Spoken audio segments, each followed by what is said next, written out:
안녕하세요. 마음읽기입니다. 우리는 종종 피부가 노화되어 탄력을 잃었다는 말을 하곤 합니다. 탄력을 잃었다. 그 회복력이 떨어져 다시 예전으로 돌아오지 못한다는 의미로 많이 사용하기도 하죠. 저는 얼마 전 회사에서 마음의 회복이 필요한 시간이 있었습니다. 치유와 회복. 그런데 예전과 다르게 내려놓고 비워내고 다시 제 일상으로 복귀하는 모습을 발견하고 개인적으로는 제 자신이 대견스러운 날이기도 했답니다. 제 마음의 탄력성은 아직 유지하고 있다고 느낀 거였죠. 혹시 마음의 탄력성을 잃고 계신다면 오늘 읽어드릴 흔글 작가님의 내가 소홀했던 것들의 책을 읽으시고 마음의 탄력성을 회복하는 건 어떨까요?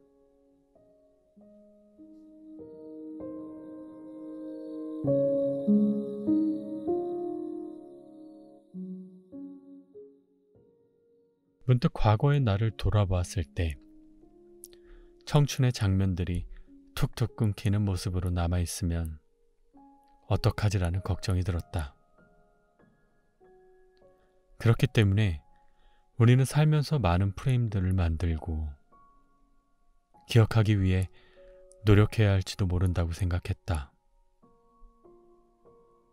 그러기 위해서 우리의 삶 속에서 이야기가 흐르도록 해야 하고 그 이야기를 만들기 위해 이런저런 일들을 겪어내야 한다고. 오늘 하루도 가고 내일도 슬그머니 온다. 이런 반복된 일상 속에서 우리가 해야 할 것은 하나다. 시간이 오래 흐른 뒤에도 마음에 남아있을 만한 순간을 만들기.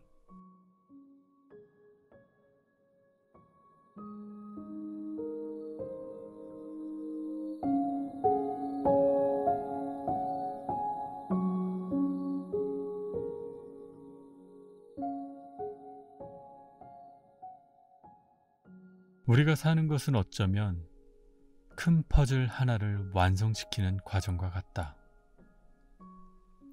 조금 이른 나이에 완성되는 퍼즐도 있고 대기만성처럼 늦은 나이에 완성되는 퍼즐도 있다.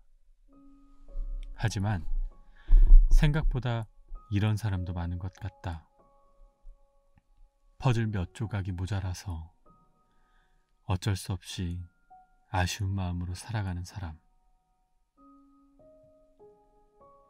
우리가 잃어버린 퍼즐 조각은 무엇이었을까? 그리고 잃어버릴 조각은 또 무엇일까? 하루하루를 소홀히 대하지 말자. 모든 순간을 소중하게 생각하자. 퍼즐에서 쓸모없는 조각은 없으니까.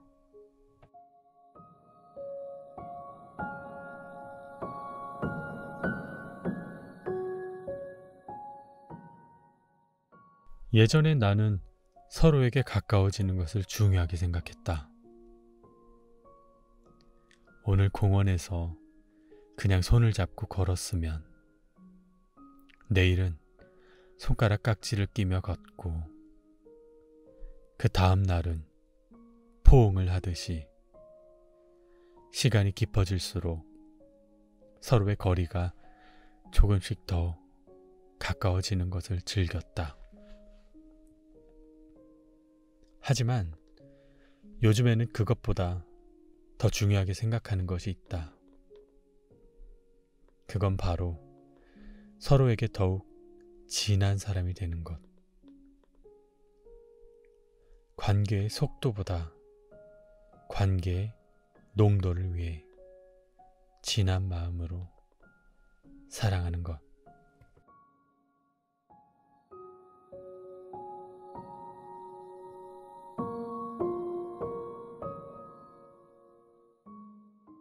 듣는 것, 공감하는 것은 참 중요하다. 말을 하는 것보다 더 중요한 건 귀 기울여 듣는 일이다.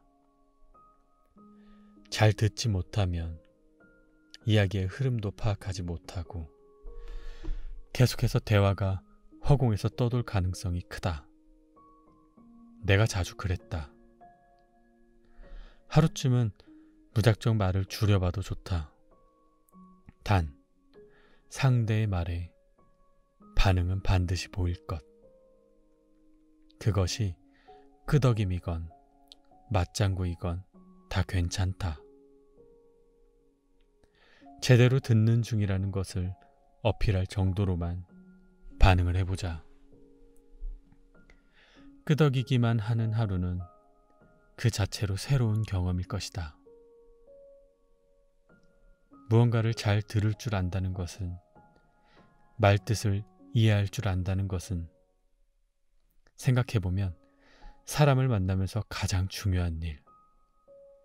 제대로 들을 줄을 몰라서 흘려버린 말들이 아직도 내 곁에 수두룩하다.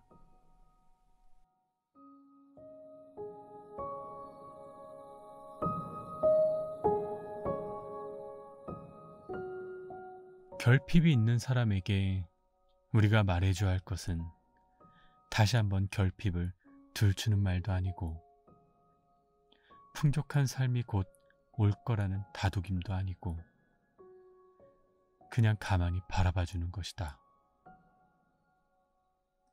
미국의 코미디언 크리스 락이 이런 말을 한 적이 있다. 회사에 다니지 않고 경력을 쌓는 사람들은 직장인들이 주변에 있을 때 입을 닫는 법을 배워야 한다고.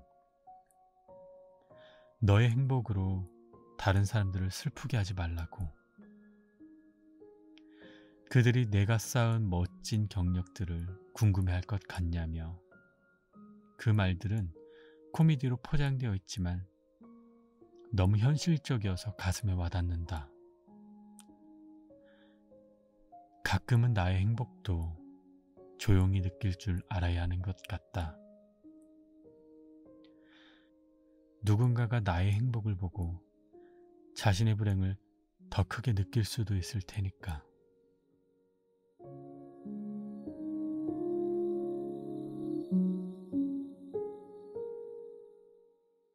내면이 멋있는 사람이 좋다. 화려한 겉모습만 있는 사람보다는 내가 우울하고 슬플 때 나를 위해 우스꽝스러운 표정을 지어줄 수 있는 순박한 속을 가진 사람이 더 좋다. 나의 삶이 가장 빛날 때 누군가를 만나기는 굉장히 쉽다. 나의 환함을 보고 다가오는 사람도 많다. 하지만 우리는 조심해야 한다. 우리는 언제나처럼 빛날 수 없기 때문이다. 그래서 나는 환하고 멋질 때의 내가 아니라 어둡고 힘들 때에 나라도 좋아해주는 사람을 보면 나의 마음 전부를 쏟아서라도 잘해주고 싶다. 나의 빛나는 모습은 누구나 사랑해줄 수 있지만 빛나지 않는 나의 모습을 보고도 다가와줄 사람은 그다지 많지 않기 때문이다.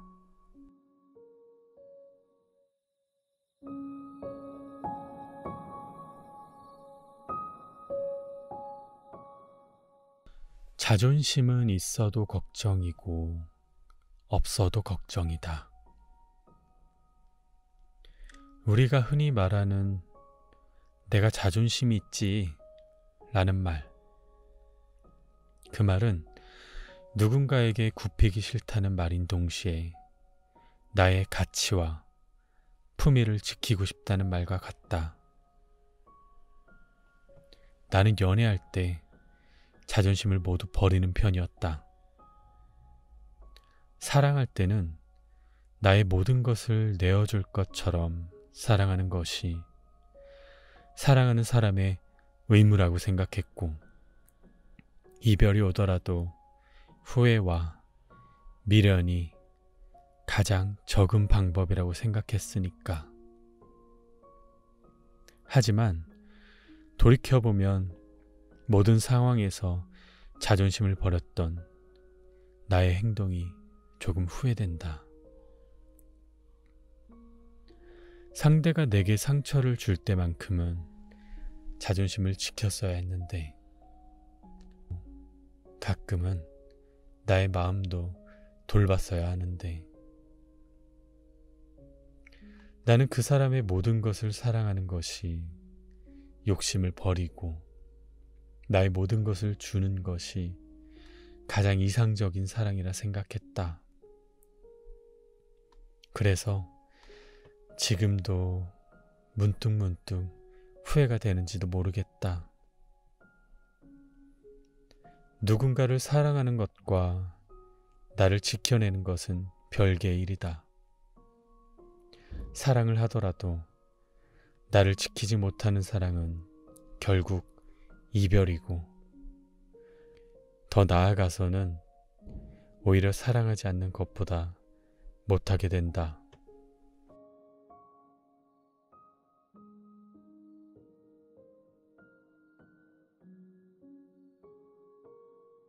사랑은 어떻게 보면 혼자서 열차를 타는 일이다.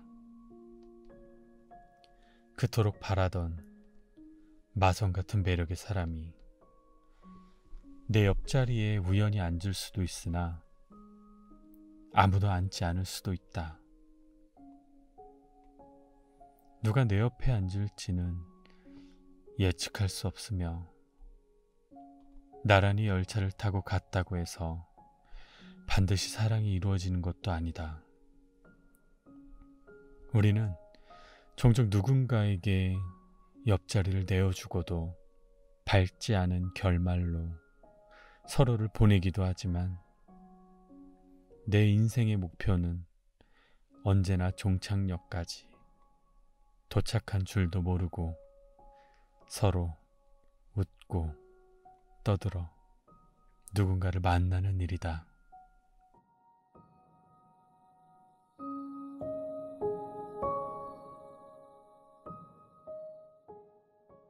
당신의 삶은 어떤가요? 남들에게 보여주기 위해 무엇을 하는 것과 끌리는 무엇을 하고 있는 내가 남들에게 비춰지는 것은 엄연히 다르다. 당신은 지금 어떻게 살고 있나요? 당신의 삶이 진짜 행복인 건가요? 아니면 행복한 척하는 삶을 사는 건가요?